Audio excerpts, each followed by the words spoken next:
afternoon. I've missed quite a few of these meetings lately because I've been in Ukraine. So I've spent the last 3 weeks in Ukraine helping out and volunteering and visiting family. And I just wanted to make a few words and make a little speech about, first of all, my experience specifically in Ukraine and what people there still need. I was in Kiev, frankly, which is not obviously that heavily affected at the moment.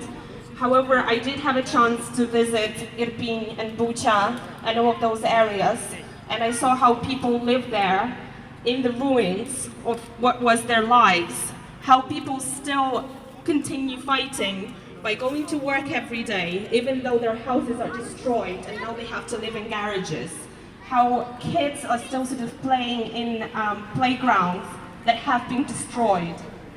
And people have put posters on their destroyed buildings in Bucha and Irpin and Hostomel, and they're asking the world to help them out and to invest into reconstruction of Ukraine. This is particularly important before winter, obviously, because people still need to live somewhere. So I'm just sort of urging everybody and encouraging everybody to find out more about this and to help not only by donating to our army and to, humanitarian causes, but also to donate towards restructuring and rebuilding of Ukraine's destroyed infrastructure, housing, and buildings. It's extremely important to help those people out and not to forget about them. Ukrainian people are amazing, they're extremely brave, they're living constantly under the sound of air raid siren.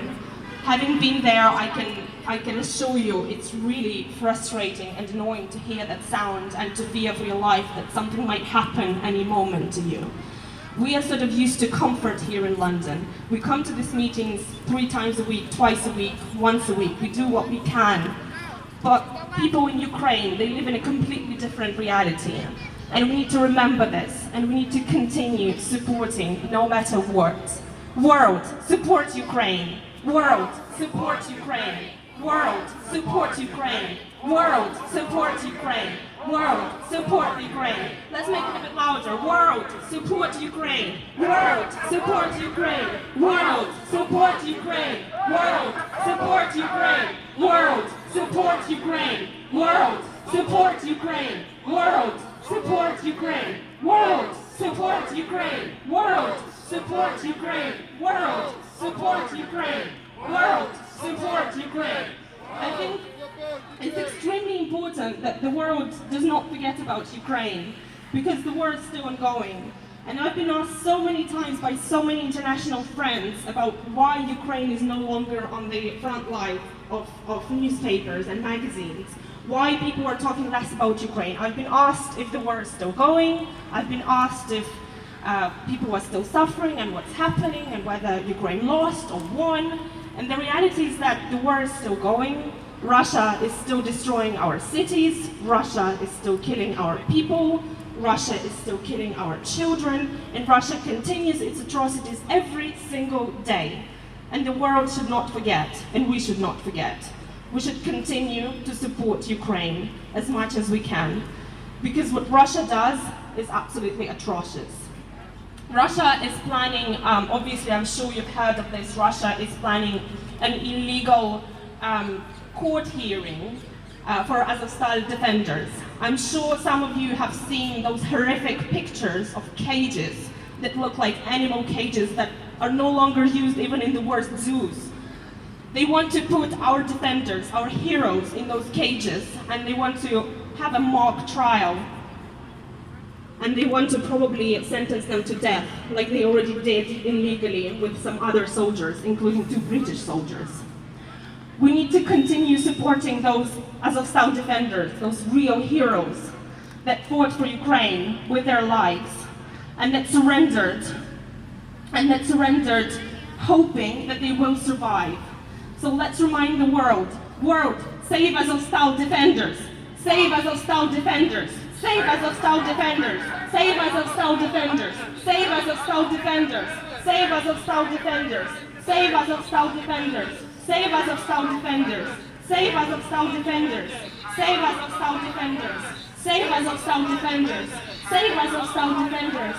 Save Azovstal defenders. Save Azovstal defenders. Save Azovstal defenders. Save Azovstal defenders. Save Azovstal defenders.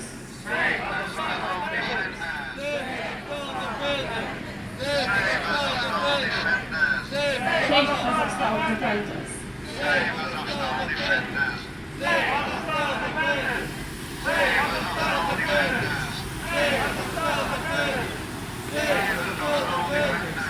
In fact, when I was in Ukraine, I took part in a similar rally that was organized by the families of Azovstal defenders.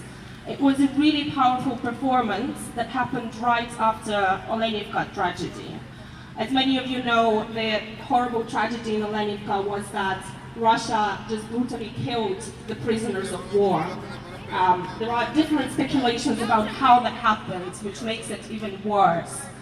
There are speculations that they were already tortured to death, and that's why Russia initiated the so-called missile killing. This is horrible. This is crime. This is against every single law and every single convention.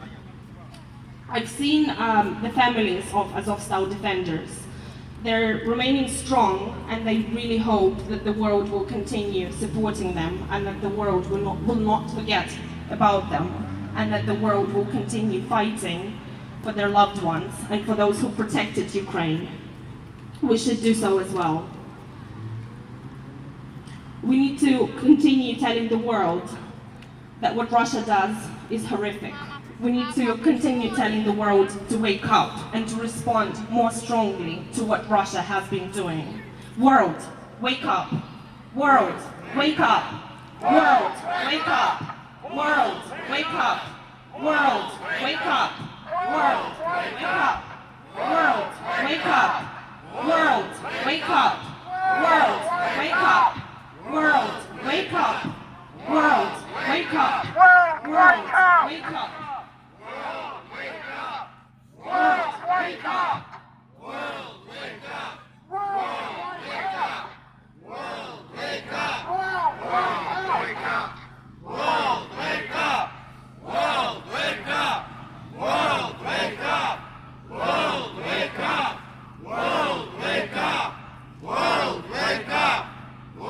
wake up! World, wake up! Just a little remark that I was asked to make about Wednesday. So, as many of you know, on Wednesday it's going to be Ukraine's Independence Day, and we're planning sort of a bigger event here. We're planning to make our usual Wednesday rally. However, we'll have something to it. We'll try and make some kind of a performance to show some Ukrainian culture.